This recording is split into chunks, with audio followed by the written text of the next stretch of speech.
Boa noite, a paz do Senhor para todos. Nesta noite eu quero convidar você a meditarmos primeiramente ao início deste culto na palavra do Senhor que se encontra na primeira carta de Paulo aos Coríntios, capítulo 15, versículo 20. Faremos a leitura de alguns versículos. Primeira carta de Paulo aos Coríntios, capítulo 15, se você estiver com a sua Bíblia aberta, abre aí e acompanhe esta leitura para o início do nosso culto. Mas, de fato, Cristo ressuscitou dentre os mortos, sendo ele as primícias dos que dormem. Visto que a morte veio por um homem, também por um homem veio a ressurreição dos mortos.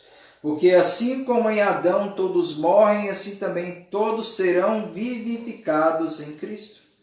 Cada um, porém, por sua própria ordem. Cristo, as primícias, depois os que são de Cristo na sua vinda.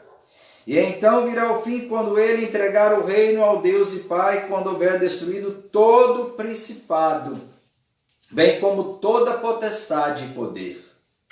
Porque convém que ele reine até que haja posto todos os inimigos debaixo dos pés. O último inimigo a ser derrotado, aliás, o último inimigo a ser destruído é a morte. Porque todas as coisas sujeitou debaixo dos pés. E quando diz que todas as coisas lhe estão sujeitas, certamente exclui aquele que tudo lhe subordinou. Quando, porém, todas as coisas lhe estiverem sujeitas, então o próprio Filho também se sujeitará àquele que todas as coisas lhe sujeitou, para que Deus seja tudo em todos. Esta é a nossa esperança. A esperança de que tudo estará sujeito, e está sujeito, debaixo da autoridade do nosso Deus. Inclusive a morte, que será destruída, pois a vitória sobre ela já aconteceu lá na cruz, há 2000 anos atrás. E a cruz mostrou de fato o amor de Deus. E a ressurreição mostrou de fato o poder de Deus de nos transformar. O poder de Deus de vencer a morte e destruir todos os inimigos. Nós queremos nesta noite adorar o Senhor por esse dia e pedir ao Senhor que por causa daquilo que Cristo realizou na cruz, Ele venha nos perdoar. Vamos nos colocar diante de Deus em adoração, mas em oração também, confessando a Ele todos os nossos pecados e nos preparando para este culto desta noite, pois Ele está vivo e é digno de toda a nossa adoração e louvor. Pai de amor, nós queremos te engrandecer e exaltar. E pedir que cada dia mais a nossa fé possa ser firmada na palavra do Senhor. A tua palavra, que a verdade tem nos ensinado que Cristo vive e que a morte não pôde segurá-lo. E nós, na tua presença, ó Deus, queremos te agradecer por este privilégio tão grande que nós temos de adorar o Senhor também. O acesso foi nos liberado. Nós agora temos acesso direto a Ti por causa de Cristo. E por causa da sua ressurreição nós temos a esperança de que um dia todos nós iremos ressurgir também para vivermos eternamente com o Senhor, quando todas as coisas lhe serão sujeitas. Obrigado, que nós possamos dedicar a Ti nesta noite a nossa adoração e nosso louvor em nome de Jesus. Nesta noite eu estou aqui com a presença também do presbítero Ramiro, e ele vai trazer-nos, neste momento, um momento de adoração. A palavra do Senhor vai falar aos nossos corações e também que nós possamos engrandecer o Senhor com cânticos de adoração. Damos a oportunidade ao nosso Senhor.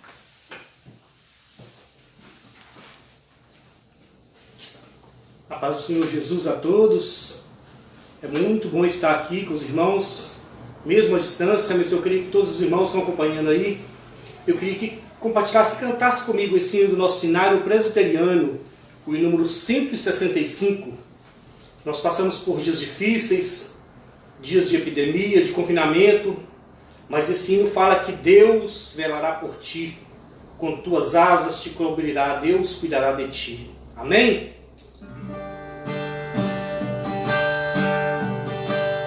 Não desanimes, Deus proverá, Deus velará por ti. Com tuas asas te cobrirá, Deus velará por ti. Deus cuidará de ti na tua dor, com todo amor. Jamais te deixará, Deus cuidará de ti. Se no teu peito vibrar a dor, Deus velará por ti. Tu já provaste teu grande amor, Deus velará por ti. Deus cuidará de ti na tua dor, com todo amor. Jamais te deixará, Deus cuidará de ti. Nos desalentos, nas provações, Deus velará por ti. Nas desventuras, nas tentações, Deus velará por ti. Deus cuidará de ti na tua dor, com todo amor. Jamais te deixará, Deus cuidará de ti. Como estiveres, não temas, vem, Deus velará por ti. Teu Pai bondoso te espera além, Deus velará por ti.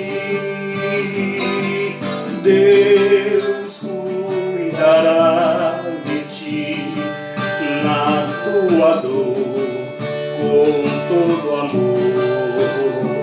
Jamais te deixará, Deus cuidará de ti. Amém?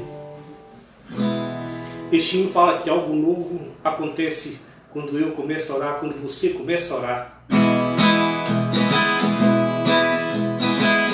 Algo novo sempre acontece quando eu começo a orar. É a unção de Deus que está neste lugar.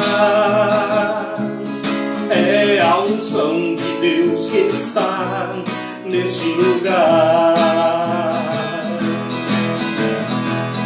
As muralhas não resistirão, o inimigo começa a orar. É a unção de Deus que está neste lugar. É a unção de Deus que está neste lugar.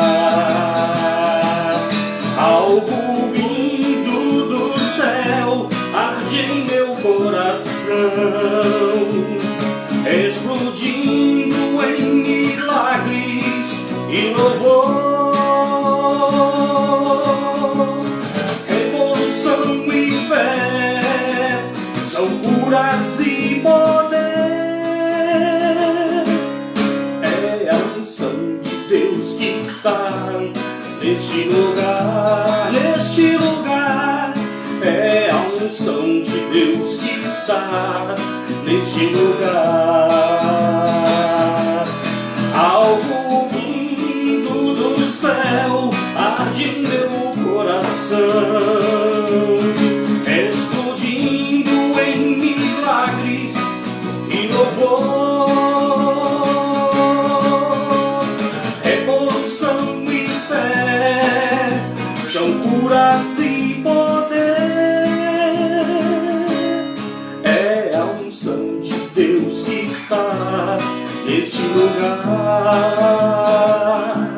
É a unção de Deus que está neste lugar. É a unção de Deus que está neste lugar. Neste lugar. É a unção de Deus que está neste lugar.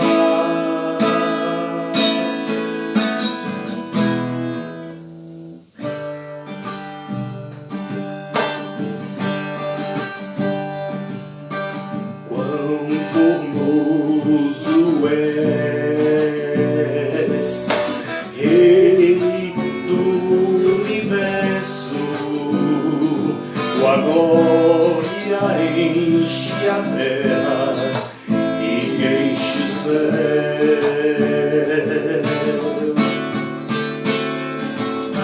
Quão formoso és, Rei do universo, tua glória enche a terra e enche o céu.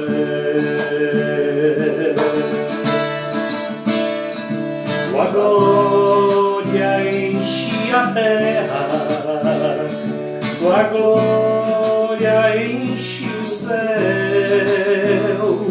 Tua glória enche minha vida, Senhor. Maravilhoso é estar em tua presença.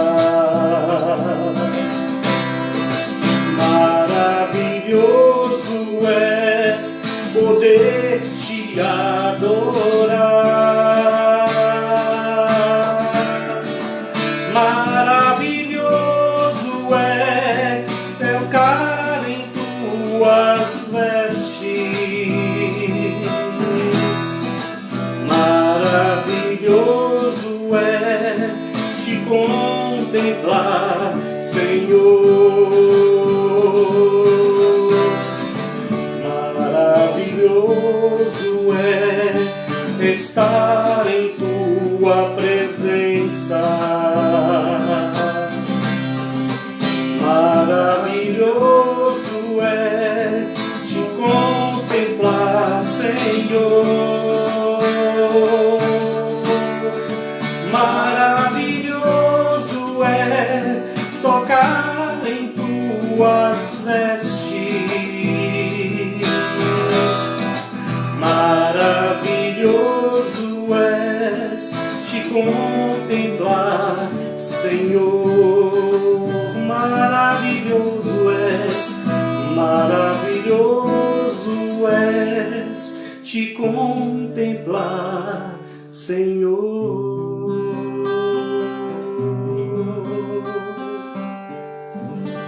Amém. Senhor, nós rendemos graças, Senhor, por esse rico privilégio, Senhor, estar reunidos, Senhor, mesmo à distância, Senhor, para juntos, Senhor, louvar e cultuar o Teu santo nome, Senhor. E nós agradecemos por essa rica oportunidade, Senhor, que o Senhor abençoe de cada irmão, Senhor, que está ouvindo a Tua palavra nessa noite, Senhor. Com a Tua palavra possa falar, pode trazer em nossos corações, Senhor. Que nós venhamos sentir o conforto da Tua palavra em nossas vidas, Senhor. Em nome de Jesus, nós louvamos e te adoramos essa noite, Senhor. Amém. Amém.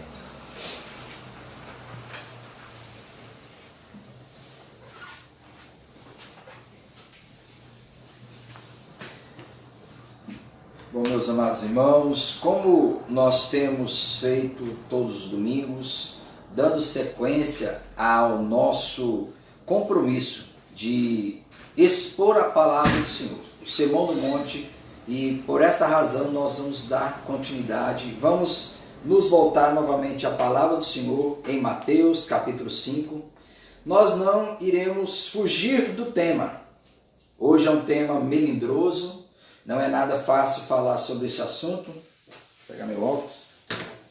Mas ainda assim, nós não podemos, como exposição da palavra do Senhor. Por isso é tão importante o pastor pregar sistematicamente, como diz Martin Lloyd Jones, ele pregando sistematicamente ou expositivamente, como assim preferirem, o pastor ele não foge aos temas que às vezes são espinhosos. Nós vemos um momento que esta pregação de hoje ela não é agradável para muitas pessoas. E alguns nem gostariam de ouvir. Isso é compreensível, ainda que nós não podemos nos justificar por isso. Aqueles pregadores que às vezes rejeitam falar sobre esse assunto estão equivocados e não podem fugir do assunto. Não podem fugir desse tema. Porque é palavra do Senhor, está dentro daquilo que Jesus ensinou-nos no Sermão do Monte. Porque está falando a respeito das práticas do discípulo de Cristo. Então abra sua Bíblia para nós lermos Mateus, Evangelho segundo Mateus, capítulo 5. Aí nós vamos ler o versículo 31 e 32.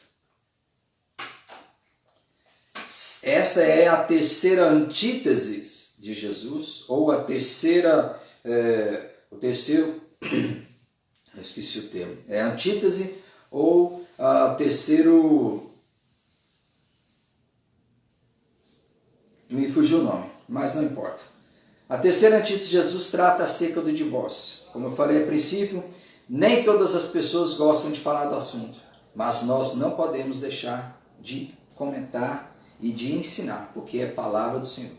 Abra sua Bíblia, acompanhe aí, versículo 31 e 32. Depois nós leremos um outro texto ainda em Mateus para complementar este, para que seja mais compreensível este ensino do Senhor. A palavra do Senhor nos diz assim, palavras do Senhor Jesus. Também foi dito, aquele que repudiar sua mulher, dê-lhe carta de divórcio. Eu, porém, vos digo que qualquer que repudiar sua mulher, exceto em caso de relações sexuais ilícitas, a expõe a tornar-se adúltera. E aquele que casar com a repudiada comete adultério. Vamos orar. Pai de amor, nós queremos engrandecer e exaltar o teu santo nome, pois o Senhor é digno de receber toda a adoração e todo o louvor. O Senhor é digno, ó Pai, de ser exaltado, porque Tu és tremendo, Tu és maravilhoso, Tu és perfeito, e a Tua palavra, de fato, fala aos nossos corações. Que nessa noite a Tua palavra possa nos ensinar, nos corrigir. Fala, ó Deus, profundamente aos nossos corações. Usa o Teu servo de forma misericordiosa, que o Teu Espírito Santo possa falar a cada um, em nome de Jesus. Como eu falei a princípio, tratar deste assunto, tratar deste tema, não é nada agradável. Não existe um tema, talvez, tão complexo para falar hoje, porque este tema, divórcio, é um tema que incomoda. Além disso, é um tema que traz lembranças tristes. Quantas pessoas não tiveram a experiência de passar por um divórcio? E quem viveu de fato, quem sabe, é só quem viveu, sabe que não é uma experiência agradável. Tratar desse tema vai falar de assuntos que mexem com o coração, um assunto que trouxe sofrimento já para muitas famílias, são pessoas que sofreram. É um momento desagradável que trouxe sofrimento a crianças, a filhos, que por causa desse divórcio acabam tendo que viver muitas vezes separado dos seus pais, ou ter um relacionamento quebrado. Então não é fácil tratar desse tema, é um dos temas mais difíceis. Entretanto, nós precisamos tratar. Por quê? Porque é a palavra do Senhor. E segundo, este assunto é um assunto que interessa a cada um de nós. Para você que talvez não saiba, as estatísticas mostram, e olha, eu estou trazendo estatísticas de 2017, nós estamos em 2020. Portanto, essas estatísticas estão defasadas, vamos dizer assim. Mas as estatísticas de 2017 apontavam que no Brasil, cerca de 25% dos casamentos terminam em divórcio. E isso inclui aí os evangélicos. Então você que é um cristão evangélico pensa que é diferente? Não. O número de cristãos evangélicos divorciados, exatamente, 25%. E aí não há diferença entre católicos, evangélicos ou de qualquer outra religião, ou não cristãos ou não religiosos. Na verdade, esse dado de 25% é do Brasil em geral, qualquer religião. Os evangélicos As igrejas evangélicas, os mundos evangélicos está dentro deste quadro. Então, para você perceber que é extremamente importante lidarmos com esse assunto. Mas para que a gente venha compreender melhor o que Jesus está nos ensinando aqui na sua terceira antítese, ou seja, na sua terceira mensagem que vai confrontar o ensino dos fariseus, dos religiosos, em contrapartida ou em contraste com o seu próprio ensino. Lembremos isso, uma coisa importante. Jesus aqui não está contrastando o seu ensino com a lei.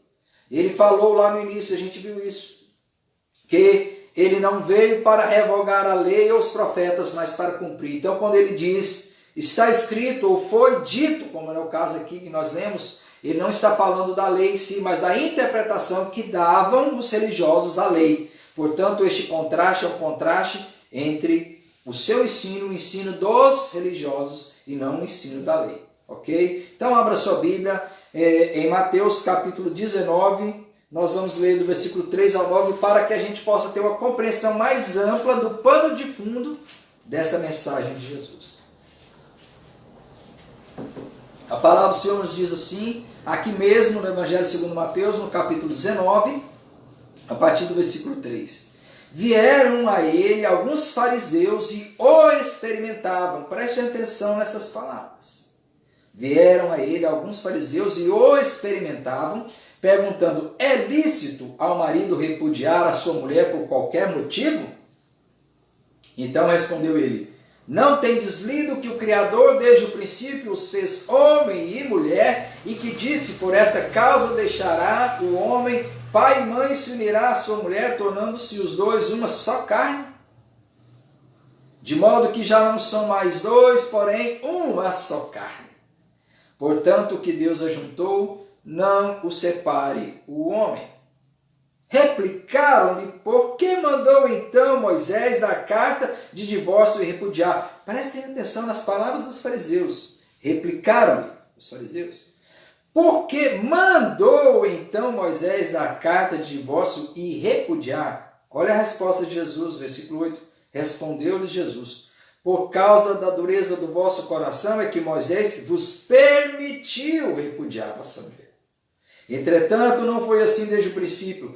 Eu, porém, vos digo, quem repudiar sua mulher, não sendo por causa de relações sexuais ilícitas, e casar com outra, comete adultério. E o que casar com a repudiada, comete adultério. Até aí, por enquanto, voltemos à nossa mensagem. Daqui a pouco nós vamos fazer ainda outra leitura para a gente compreender. Percebem, meus irmãos, que nessa terceira antítese, Jesus ele está trazendo aqui uma mensagem para mudar, ou na verdade para corrigir o pensamento errôneo, a interpretação errônea que faziam os fariseus a respeito deste tema. Tanto é que a gente vai perceber que na verdade era um tema muito comum. A gente às vezes pensa, né? Eu acabei de citar aqui uma estatística que fala que no Brasil 25% dos casamentos terminam em divórcio. Você já parou para pensar o que é 25%? 1/4. Isso quer dizer que em cada 4 casamentos, um termina em divórcio. É muita coisa. É uma tragédia para famílias. Para as famílias brasileiras, 1 em cada 4 casamentos termina em divórcio. E o que nós podemos afirmar a partir da palavra do Senhor Jesus aqui, nesses versículos 31 e 32, e que é a interpretação dos dois textos em conjunto, tanto de Mateus 5, 31 e 32, como também o 19, do versículo 3 a 9, é que a interpretação desses dois textos vai nos mostrar o que era importante no ensino de Jesus a respeito desse tema. Nós vamos entender isso. O que Jesus quer ensinar? E quais são, de fato, os seus ensinos para corrigir um equívoco que havia na época e que havia se alastrado e que era comum em Israel. Sim, a gente às vezes se escandaliza com o que está acontecendo hoje, mas na época de Jesus, entre os religiosos, inclusive, o número de divórcios era muito grande. Sabe por quê? Por causa do equívoco na interpretação que eles faziam da palavra de Deus e da lei de Deus a respeito desse assunto. Quais são os princípios, aliás, quais são os principais ensinos que Jesus então nos traz a respeito deste tema que é tão difícil, que é tão melindroso, que é tão sofrível. Nós falamos porque fala de pessoas que sofrem. Pessoas que estão sofrendo e passando por momentos difíceis em suas vidas. Em primeiro lugar, meus irmãos, o primeiro ensino que a gente vai tirar daqui é que os fariseus, eles enfatizavam as possibilidades do divórcio ao invés da maior importância desta lei. Interessante isso. Nós precisamos voltar então lá no Antigo Testamento para que a gente possa entender. Veja só, ainda no texto que nós lemos, veja quando Jesus disse para eles, quando Jesus foi responder a eles, vocês se lembram que eles fizeram uma pergunta para Jesus. O texto diz claramente, Mateus diz claramente que os fariseus ou experimentavam, a gente sabe que os fariseus sempre criavam armadilhas, eles sempre queriam derrubar Jesus. Lembra-se quando eles levaram a mulher adúltera? Senhor, a lei diz que tem que apedrejar, e agora? Senhor, e os impostos, devemos pagar ou não? Então eles sempre faziam perguntas querendo derrubar Jesus. Eles estavam sempre querendo destruir Jesus. Então eles sempre estavam provando Jesus. Mas Jesus, o homem extremamente sábio, cheio do Espírito Santo, ele tinha as respostas certas. E ele não respondeu do jeito que eles queriam.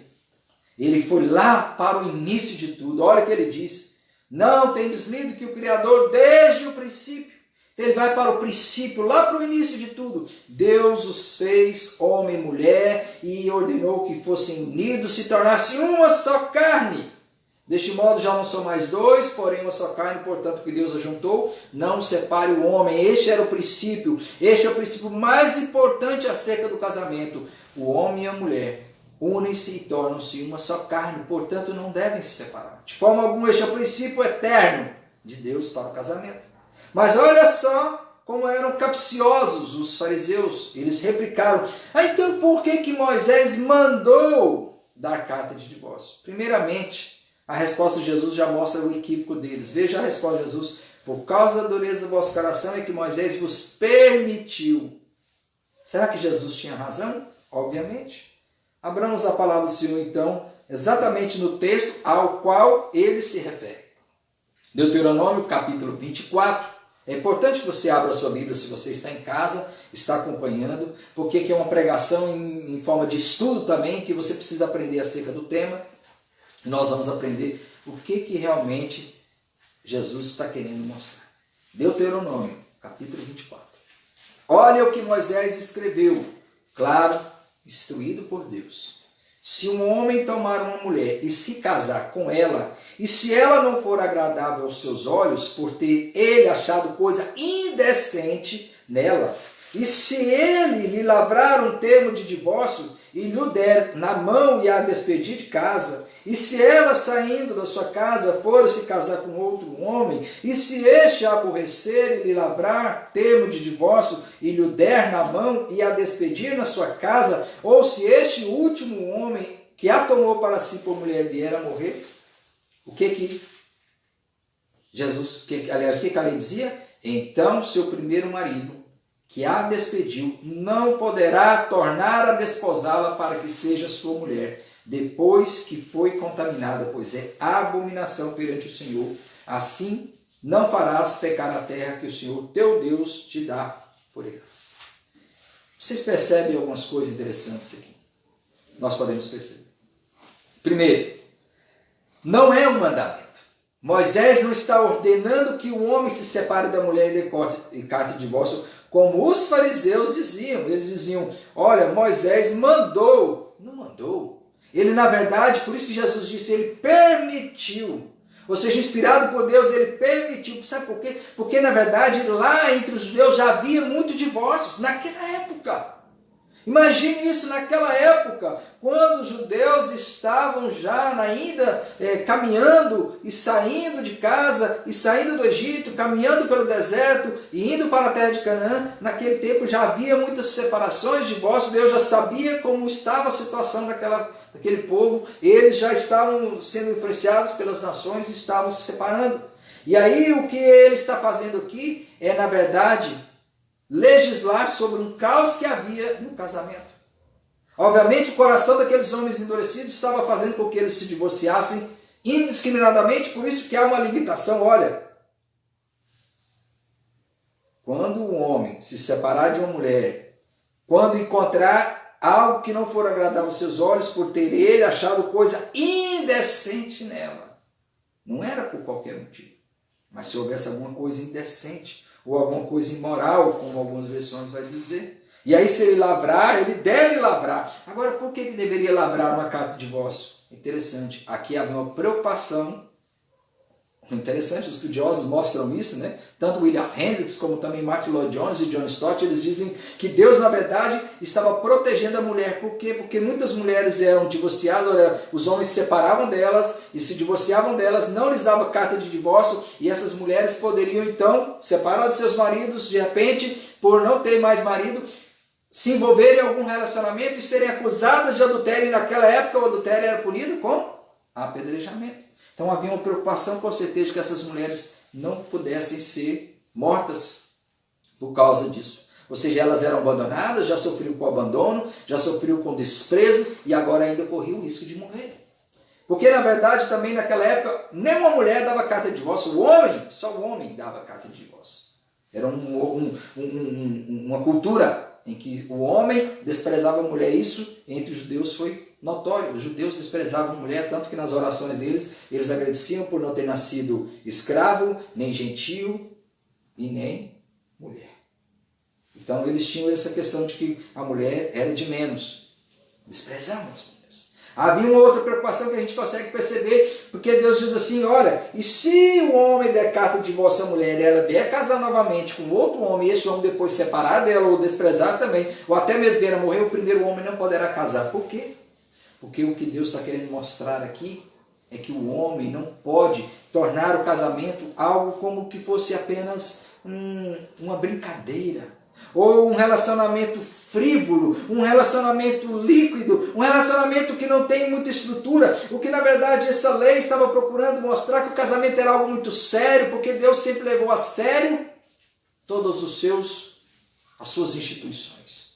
Deus quer mostrar que o casamento é algo valioso que não pode ser desprezado de qualquer maneira, então o homem precisava tomar esse cuidado. Só que os fariseus, como a gente percebe, o que eles fizeram?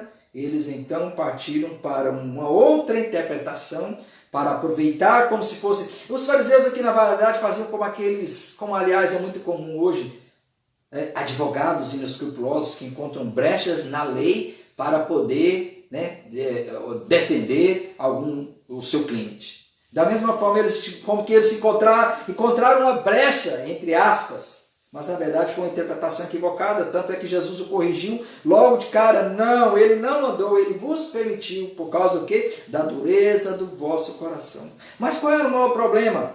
Havia um outro problema aqui que é contextual. Entre os religiosos havia duas classes de pessoas, aliás, de intérpretes da lei. Haviam dois rabinos que tinham duas interpretações completamente distintas deste texto. Esses homens eram conhecidos como Shammai e Hillel.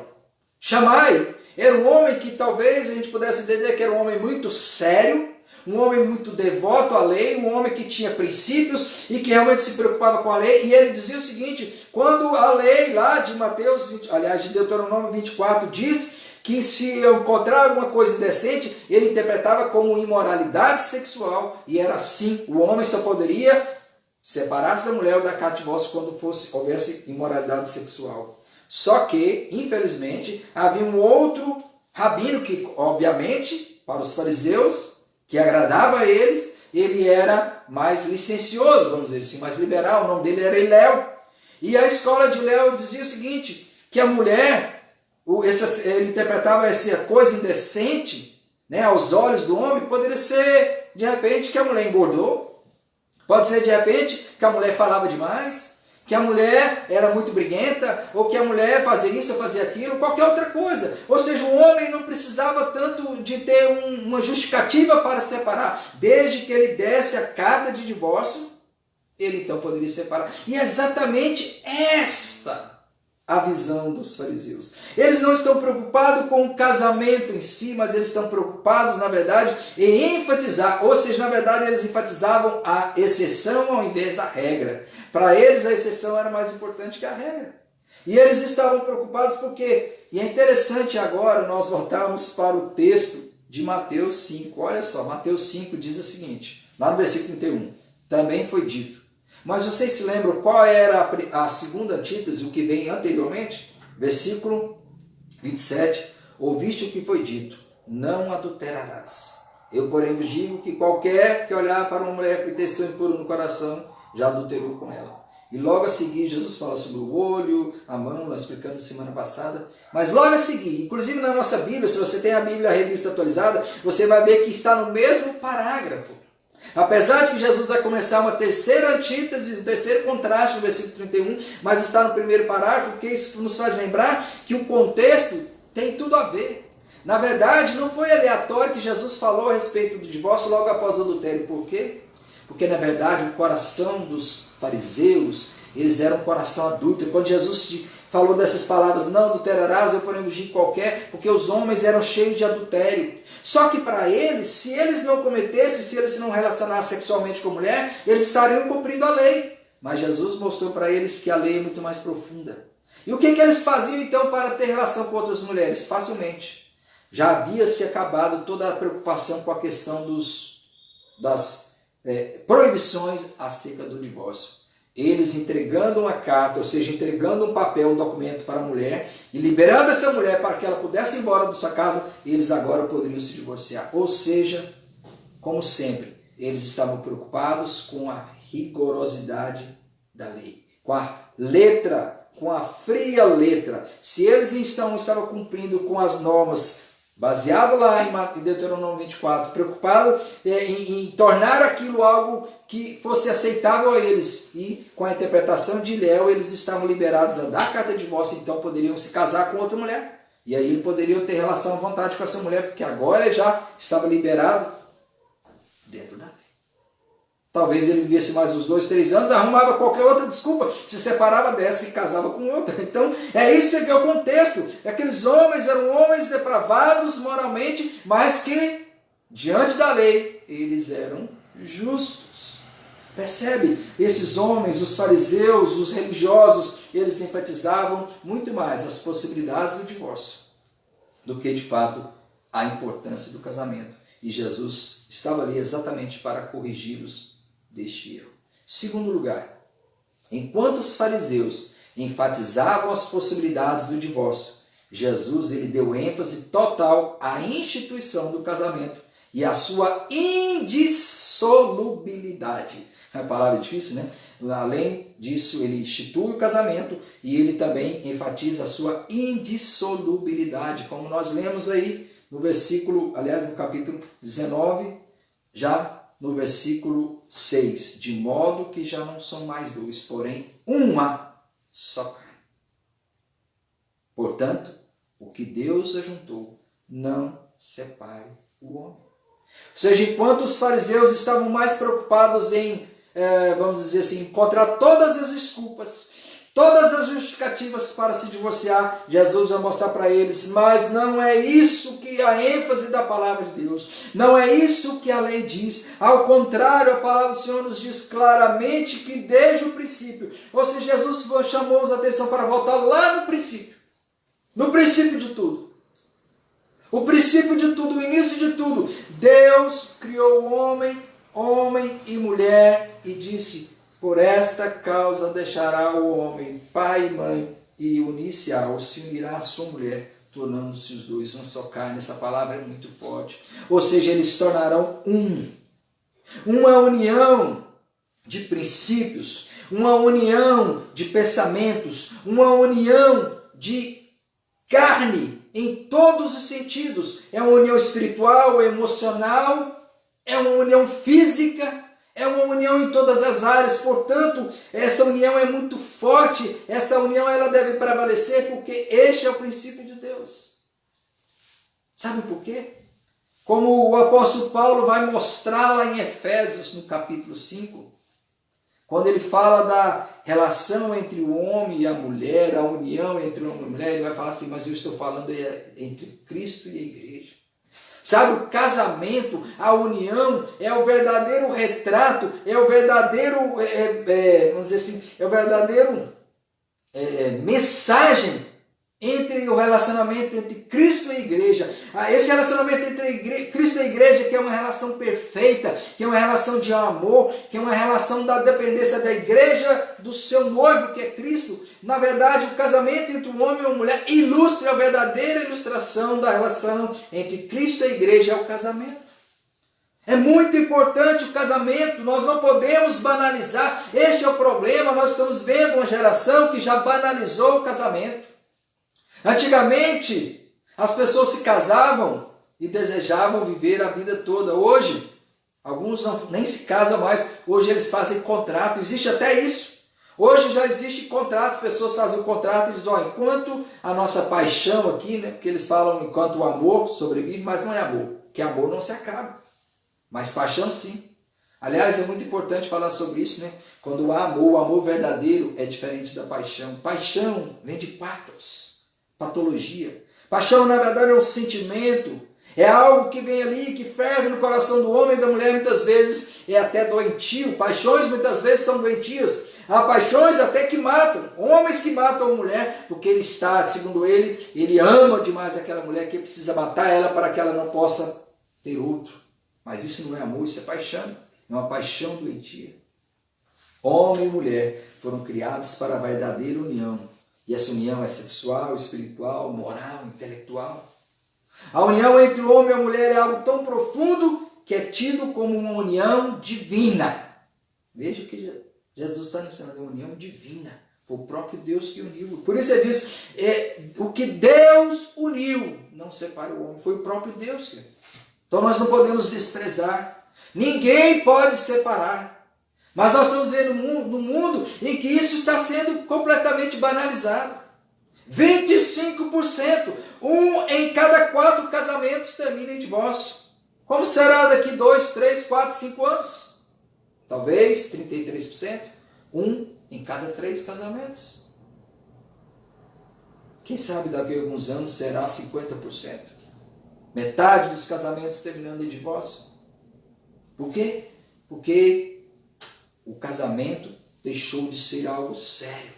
As pessoas não estão levando a sério o casamento. Eu, quando vou instruir jovens que vão se casar, falo, você tem certeza, você tem que pensar. Você tem que realmente, porque você vai ver, para sempre com essa pessoa. Sim, nós temos que ensinar que as pessoas vivem para sempre. Não é por qualquer motivo. Eu tenho testemunhado casamentos que se acabam por qualquer motivo, por briga. Por isso que Jesus falou, é por causa da dureza do vosso coração. Sabe, é falta de perdão. É falta de compreensão, é falta de misericórdia. E aí nós entramos no terceiro ponto. Veja aí, capítulo 19, versículo 8. Ainda em Mateus.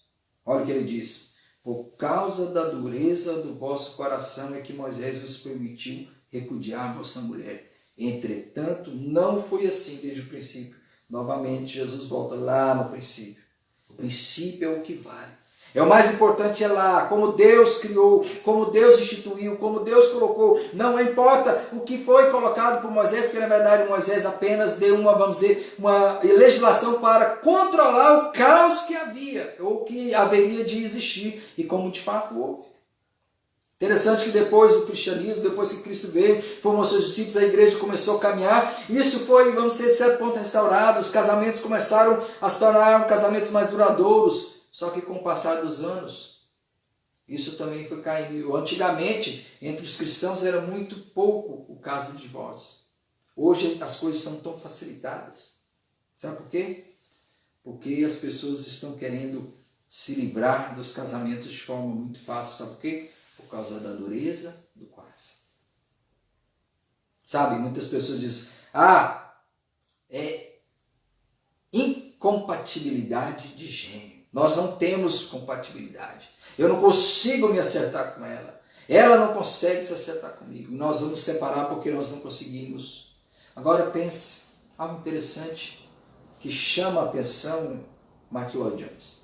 Quando Paulo escreveu a carta aos Coríntios, ele respondeu a respeito do casamento lá na carta. Nós não vamos ler o texto, mas na primeira carta aos Coríntios, do capítulo 7, ele fala acerca do casamento.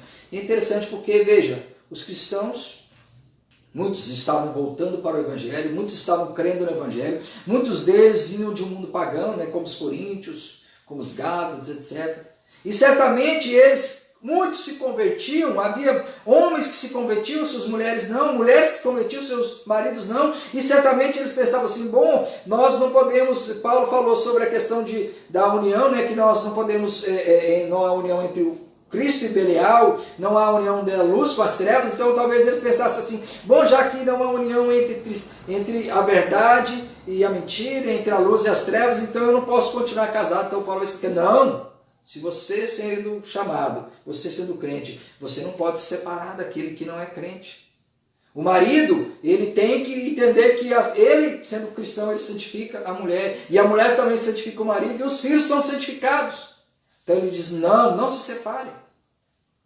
Agora pense, que união mais difícil, que coisa mais difícil, ou que incompatibilidade maior do que entre um cristão que crê no Evangelho e aquele que não crê? É uma incompatibilidade muito grande, mas mesmo assim, Paulo ensinou que eles não poderiam, por quê? Porque desde o princípio, Deus disse, não separe. Apenas se o incrédulo quisesse abandonar e quisesse deixar, ele não podia fazer nada, e aí sim há uma permissão. Ou seja, quando o incrédulo decide ir embora, ele não se pode fazer nada. Mas enquanto ele estiver disposto a continuar junto, deve permanecer casado. Por quê? Porque é isso que a palavra do Senhor nos ensina. Mas o divórcio, ele foi uma concessão por causa da dureza dos corações, porque se alguém encontrasse talvez uma certa imoralidade, e aí ele não conseguisse perdoar aquela pessoa, então ela poderia então se separar nesse sentido. Mas isso, pense bem, não combina com o caráter do cristão. Você já reparou no caráter do cristão? Como nós já falamos desde o princípio. Por isso que nós temos que entender o Sermão do Monte como um todo e não as partes apenas. No Sermão do Monte a gente vê do versículo 3 ao versículo 9 quais são as características do cristão. Humilde, manso, limpo de coração, pacífico, misericordioso. Mas aí a pessoa, ela está passando por problemas de relacionamento com o marido, ou o marido com a esposa com o marido, mas ele não tem humildade de perdoar. Não tem humildade de pedir perdão. Não é manso para tolerar as fraquezas do outro. Não é pacífico e quer sempre brigar. Não é limpo de coração para entender que o outro, você está guerreando não é contra o outro. Mas como o apóstolo Paulo diz, a nossa luta não é contra carnes nem sangue, mas contra os principados e potestades dominadores do mal. Então, às vezes nós estamos brigando uns com os outros, mas é coisa até do inimigo que está colocando brigas e conflitos entre um e outro, mas o coração duro da pessoa, às vezes, não está disposto a perdoar. Dureza de coração. O que há de casamentos desfeitos? Por quê? Porque não há transformação de vidas. Muitos casamentos são desfeitos porque não há uma conversão verdadeira. Muitos desses evangélicos estão se separando porque estão na igreja talvez há muito tempo, mas ainda não houve a conversão. Talvez dos dois, ou talvez de um dos dois. E aí a dureza do coração, aquele coração que não foi transformado, aquele coração que não foi regenerado, aquele coração que é duro, que não consegue perdoar, ou não sabe pedir perdão. E aí, como o Hernandes Dias Lopes falou uma certa vez, os casamentos que se acabam, não é por questões muitas vezes pesadas, ou talvez por traição, porque às vezes nem acontece traição. Às vezes é por pequenas coisas.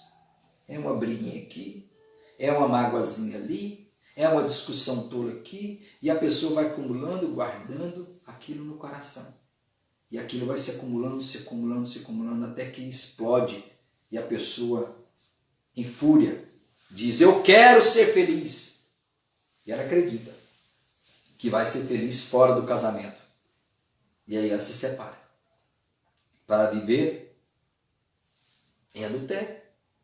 Porque Jesus diz que se não for por causa da traição sexual, por causa de relações sexuais ilícitas, quem se separar vai cometer adultério, está em pecado.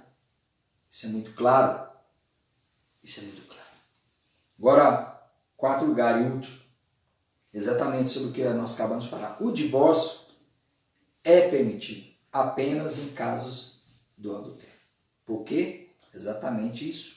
Por causa do coração. Muitas vezes, o adultério, ele é uma traição que é tão difícil. A pessoa até consegue perdoar, mas perde a confiança e aí ela não consegue. Martin Lloyd Jones diz o seguinte, que ele entende que o casamento, o divórcio pode acontecer por causa do adultério. Por quê? Porque como Jesus disse que o casamento, lá no capítulo 19 ele explica, é a união entre o homem e a mulher, e os dois ambos se tornam uma só carne. Mas quando o homem, vamos supor o homem, o caso da mulher, nós vamos supor o homem, que era mais comum naquela época, o homem traía a mulher, ou de repente a mulher traiu o homem, e eles então se faziam uma só carne com o outro, como Paulo diz lá na primeira carta aos Coríntios, também no capítulo 6, que o homem que se envolve com a prostituta, eles fazem uma carne com ela, é muito sério.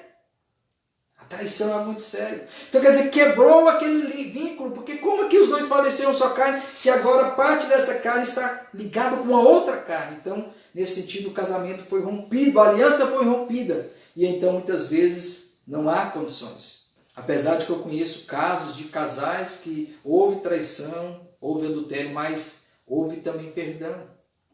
E a confiança foi restaurada, que não é fácil. Às vezes a pessoa é traída, consegue perdoar, mas não consegue mais confiar. E aí é compreensível. Então é nesse sentido que a vítima do adultério teve o relacionamento, o vínculo rompido. A outra pessoa falhou. E é isso que Jesus vai mostrar. É muito claro, não há dúvida. Não é como a gente tapar o sol com a peneira e falar, não, não, não. É muito claro isso.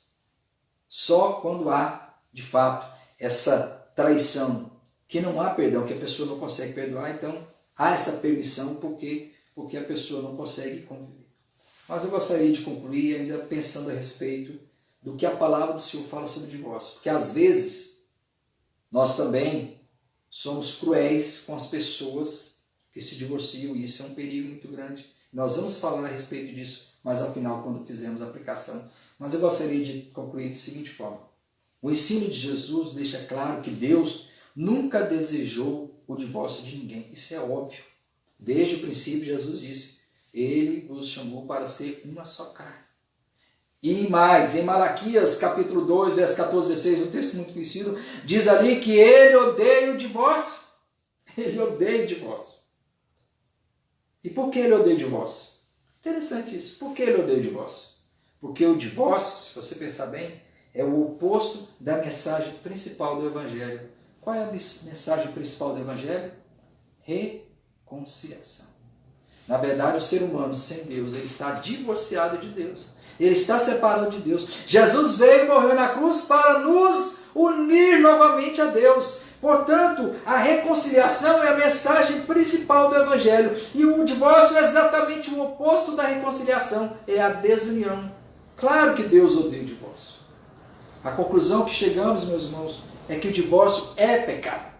Por isso que quando pessoas se divorciam na nossa igreja, é necessário uma disciplina. Porque é pecado. Mas veja só, eu gostaria que você pensasse sobre isso. Assim como Deus odeia o divórcio, Ele odeia o pecado em geral, não é? Ou seja, Ele odeia também o adultério. Ele odeia a mentira. Ele odeia a falsidade. Ele odeia o falso testemunho. Ele odeia a falta de amor e misericórdia quando alguém está passando fome e necessidade próximo a você e você está esnobando talvez alimento, riqueza, fazendo um churrasco lá na sua casa, enquanto outra pessoa ao lado de sua casa, algum conhecido seu, algum parente, algum amigo está passando a semana inteira comendo pão porque não tem nada o que comer. Ele odeia também esse tipo de pecado, o desprezo para com o necessitado, a falta de misericórdia. Portanto, todos aqueles que se divorciaram são dependentes da graça e da misericórdia de Deus, assim como todos nós também somos por causa dos nossos pecados. Isso quer dizer que nós não somos melhores do que os divorciados. Pensemos nisso. Então eu gostaria de trazer ao final aqui 4 aplicações a respeito da nossa mensagem de hoje, acerca do divórcio. Primeiro, o cuidado com a lei. Ainda voltando sobre esse assunto, o cuidado com a lei.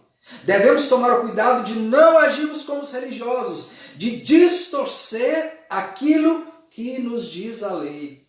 Os fariseus faziam exatamente isso, pegavam a lei, encontravam a brecha e colocavam a ênfase numa exceção para enfatizar o que eles queriam, para que eles pudessem justificar os seus pecados.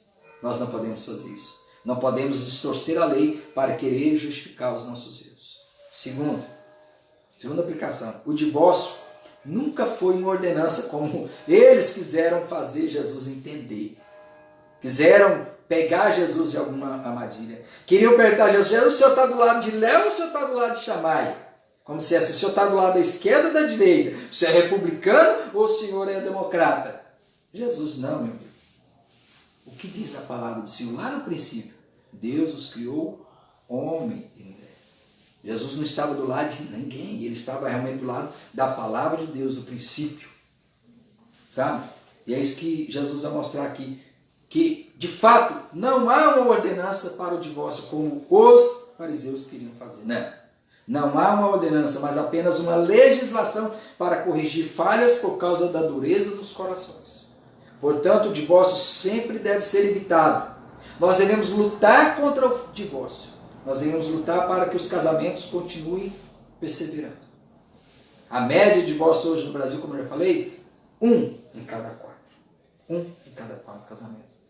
Terceiro, o divórcio é um pecado e deve ser tratado como tal, mas ele não é um pecado que não pode ser perdoado. Ele é um pecado que pode ser perdoado, sim, desde que haja verdadeiro arrependimento. Assim como o adúltero pode ser perdoado, o que se divorciou pode ser perdoado. Aquele que roubou pode ser perdoado. O que mentiu pode ser perdoado. O que falhou em qualquer área da sua vida pode ser perdoado. Portanto, nós não devemos desprezar quem por acaso se divorciou e hoje não há como ele voltar. Por exemplo, alguém chega na igreja e está divorciado e ele então vai voltar. Não, mas a esposa dele já se casou com outra mulher, ele está casado com outro. Não podemos voltar atrás. O que deve ser feito é trabalho de perdão, restauração, de arrependimento, reconhecimento. É isso que se trata o pecado. A pessoa reconhece seu pecado, arrepende-se e Deus o restaura. Quarto lugar, existe possibilidade legítima para o divórcio? Sim. Inclusive a nossa Constituição, aliás, a nossa Constituição de fé, né, que é a Constituição, o nosso símbolo de fé, que é a Confissão de Fé de Westminster, ela fala sobre duas possibilidades, exatamente baseada na palavra do Senhor. Quando há um adultério, quando a pessoa é traída, e quando também a parte incrédula decide abandonar a parte fiel e não quer viver com ela. Aí, nesse caso, existe a possibilidade. Contudo, entretanto, não é uma ordenança. O perdão ainda pode salvar o casamento. Percebe? Deus permite o adultério, aliás, o divórcio por causa do adultério, mas o perdão ainda é a última resposta.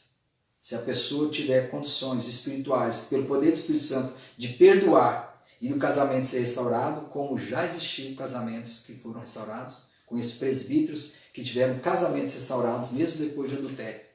Isso pode acontecer. Por quê? Porque o perdão é o cerne do Evangelho.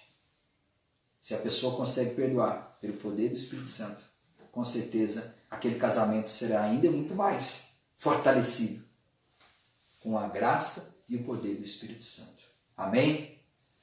O divórcio não pode ser aceito e nem banalizado, porque ele é o oposto do Evangelho.